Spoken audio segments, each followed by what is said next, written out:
और इसी आत्मविश्वास के चलते उन्होंने अयोध्या को लेकर एक ऐसा बयान दे दिया जिसके बाद फिर से उन्होंने सेल्फ गोल कर लिया है। आखिर क्या कहा, इस रिपोर्ट में दिखाते हैं।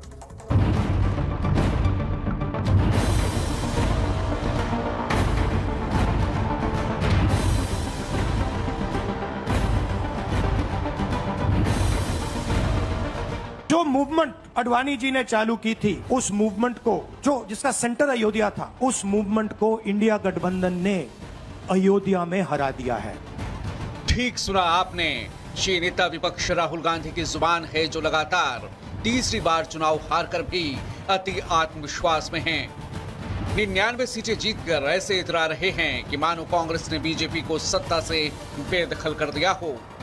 अति आत्मविश्वास में राहुल इस कदर बड़बोले बन गए हैं कि सनातन और हिंदू आस्था के अपमान से भी मानो उन्हें गुरेज नहीं।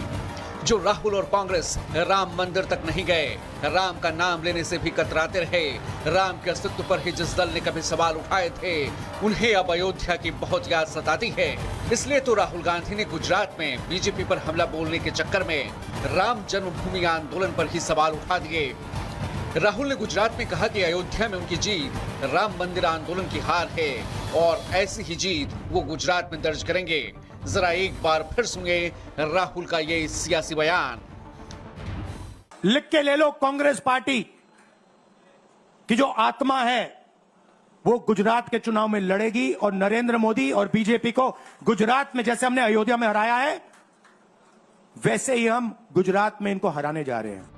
जाहिर है राहुल का ये बयान बीजेपी को बेहद नागवार गुजरा है और बीजेपी ने इसे हिंदू आस्था और सनातन के अपमान से जोड़ दिया है। गौरतलब है कि गुजरात में अयोध्या पर बयान देने से पहले संसद में भी राहुल ने अपने भाषण के दौरान अयोध्या प्रसाद को जीत की बधाई दी थी और समाजवादी पार्टी के अध्यक्ष अखिलेश तो हाथों में हाथ डालकर अयोध्या के सांसद अयोध्या प्रसाद को लेकर घूमते रहे और उन्हें सार्वजनिक तौर पर अयोध्या का राजा तक बताया था। लोकतंत्र रक्षक सेनानी ये खड़े हमारे साथ, अवधेश जी, राजा अयोध्या। अयोध्या में जीत को इंडी गठबंधन के नेता बीजेपी की बड़ी हार के तौर पर दिखाते रहे। संसद में अयोध्या प्रसाद अगली कतार में नेता विपक्ष राहुल और अखिलेश के बीच बैठे नजर आए और संविधान और राम के नाम पर बीजेपी को घेरने की इंडी की रणनीति दिखी। लेकिन राहुल का ये बयान उनकी सनातन विरोधी मानसिकता को दर्शाता है, जिस पर बीजेपी जबरदस्त रूप से हमलावर है।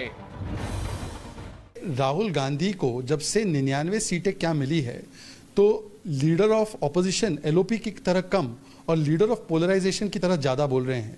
और जिस प्रकार से पहले उन्होंने बयान दिया कि हिंदू हिंसक होता है, फिर उनके नेता ने बयान दिया कि गीता से गोडसे ने हत्या और हिंसा सीखी, और अब वो कहते हैं कि राम जन्मभूमि और राम मंदिर का जो आंदोलन है, जो कि जन आंदोलन बन गया था, वो इंडी अलायंस ने अयोध्या में ख़त्म कर दिया, समाप्त कर दिया।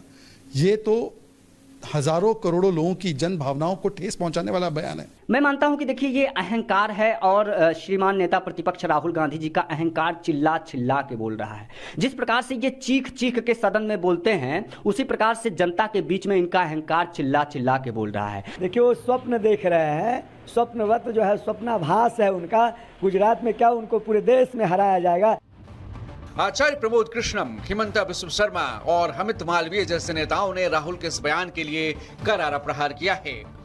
आचार्य प्रमोद कृष्णम ने ट्वीट कर कहा, श्री राम जन्मभूमि आंदोलन से भी इतनी नफरत है तो राम मंदिर से कितनी होगी। आखिर आज आपने दिल की बात बोल ही दी। असम सीएम हिमंता बिस्व शर्मा ने लिखा, 99 सीटों का इतना घमंड कि आपको लगता है कि आप सनातन धर्म को हरा देंगे। बाबर और औरंगजेब जो आपसे भी ताकतवर और घमंडी थे, वो भी सनातन धर्म को नहीं हरा पाए।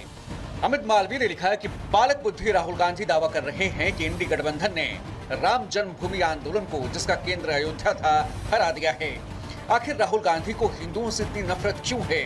प्रभु श्री राम के अस्तित्व को मिटाने का दावा करने वाले पहले भी आए, लेकिन सब विलीन हो गए। लेकिन भगवान राम पर आस्था रखने वाले करोड़ों श्रद्धालु आज भी हैं।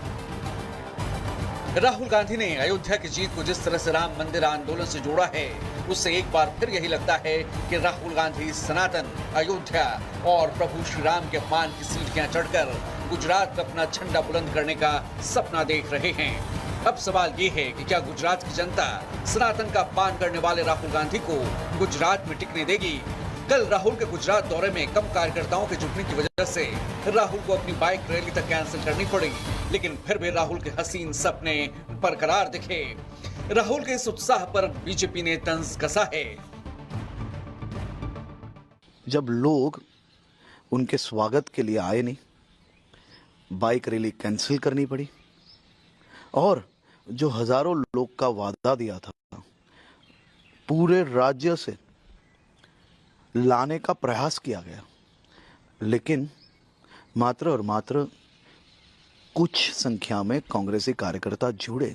अटेम्प्ट में 3rd डिजिट ना टच कर पाने के बाद मुझे लगता है कि वो जो एक लाइन है ना, जरा सा कुदरत ने क्या नवाजा, जो आके बैठे हो पहली सफ में, अभी से उड़ने लगे हवा में, अभी तो शोहरत नई नई है।